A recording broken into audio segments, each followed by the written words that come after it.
उत्तर प्रदेश में विधानसभा का चुनावी बिगुल बज चुका है। सभी पार्टियां लगातार अब ये कोशिश कर रही हैं कि कैसे भी करके इस बार यूपी में विधानसभा पर उनकी पार्टी की फतह का फहराए। लेकिन ऐसे में सवाल ये है, गठजोड़ को लेकर बड़ा सवाल है, क्योंकि समाजवादी पार्टी लगातार अपना कुनबा बढ़ा रही है। बीजेपी का लगातार ये कहना है समाजवादी पार्टी पर कि उनकी पार्टी को किसी के भी जाने से कोई फर्क नहीं पड़ता है, क्योंकि उनकी पार्टी बहुत बड़ी है, लोग आते जाते रहते हैं।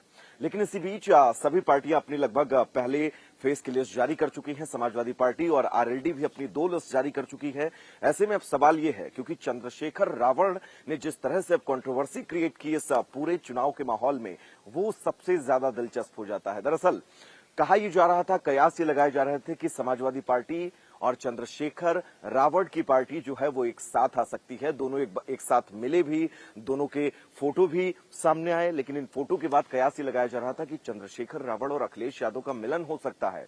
लेकिन कल चंद्रशेखर रावण ने जब प्रेस कॉन्फ्रेंस की और प्रेस कॉन्फ्रेंस करके चंद्रशेखर रावण ने जो आरोप लगाए वो अपने आप में बहुत ज्यादा मायने रखते हैं। चंद्रशेखर रावण का यह कहना कि उन्हें समाजवादी पार्टी में सम्मान नहीं मिला, जिसके चलते वो समाजवादी पार्टी के साथ अब नहीं जा रहे हैं। हालांकि अखिलेश यादव ने इस पर पलटवार किया। अखिलेश यादव ने पलटवार करते हुए कहा कि हम उनसे बात कर रहे थे, लेकिन उनके पास पता नहीं किसी का फोन आया, जिसके बाद उन्होंने बात को बीच में ही खत्म कर दिया। अब ऐसे में सवाल यह है कि चंद्रशेखर रावण जो लगातार ये कह रहे हैं कि क्या समाजवादी पार्टी को दलितों का वोट नहीं चाहिए, क्या समाजवादी पार्टी दलितों को अनदेखा कर रही है, इन तमाम आरोपों पर भी अखिलेश यादव ने पलटवार किया। हमारे सूत्र, अंदरूनी सोर्सेज ये बताते हैं कि जो चंद्रशेखर रावण हैं वो 3 सीटों की मांग कर रहे थे, जिनमें से रामपुर मनिहारन और गाजियाबाद की सीट शामिल थी। लेकिन समाजवादी पार्टी उनको सिर्फ 2 सीटें ही देना चाहती थी। हालांकि बात उस पर क्लियर नहीं हुई थी। कहा ही जा रहा था कि अगर चंद्रशेखर रावण और अखिलेश यादव मुलाकात करते हैं तो शायद बात इस पर बन जाए और चंद्रशेखर की बात को मान लिया जाए।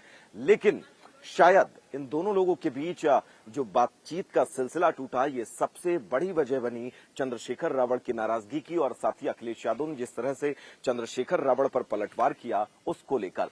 अब अगर ये बात करें कि इससे किसको फायदा होगा, किसको नुकसान होगा, क्योंकि अब चंद्रशेखर रावण अपनी राजनीतिक जमीन उत्तर प्रदेश के अंदर पिछले कई सालों से तलाश रहे हैं। अब ऐसे में चंद्रशेखर रावण अपनी राजनीतिक जमीन कैसे तैयार करेंगे, क्योंकि कहा यह जा रहा है कि असदुद्दीन ओवैसी के साथ भी चंद्रशेखर रावण का इस वक्त बहुत ज्यादा उठना बैठना है।